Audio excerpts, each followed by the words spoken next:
Well, good morning and welcome back to Steve's Sermon Short. And we started out a little differently there because something happened the other day that I thought was just a really neat thing that the Lord allows us to be a part of.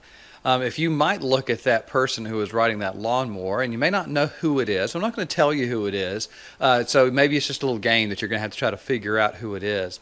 But the person who is on that lawnmower called me the other day and talked about a friend of theirs who was a widow, and she was having a little hard time and she needed her grass cut. And so he decided that he would go over to her house and cut her grass for her.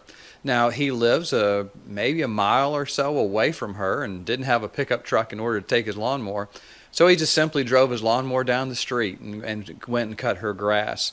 In the course of talking to her, he asked her about church, and she said she needed to be a part of a church. And so he called me real quick, and I just went over there and was able to talk, and we had a great talk with this lady. And it was just a really neat thing, but it really just hit me because what this person in our church did was exactly what God wants us to do.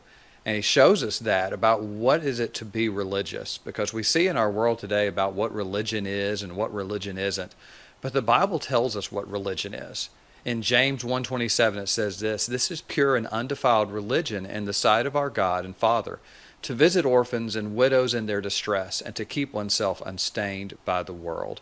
You know, when we're looking at what religion really is, a lot of times people have a bad connotation when it comes to religion.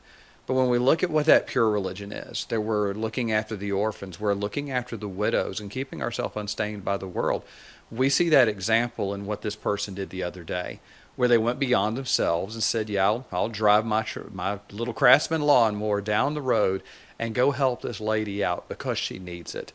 Not because she deserved it or because he wanted something from her. It was simply this was a person whom he knew and needed to help, and so he went and helped her. So I hope that you'll take this example of this person and see how we can do that at our church, how we can look in our own lives at the people around us who might need help and how we can give them a helping hand.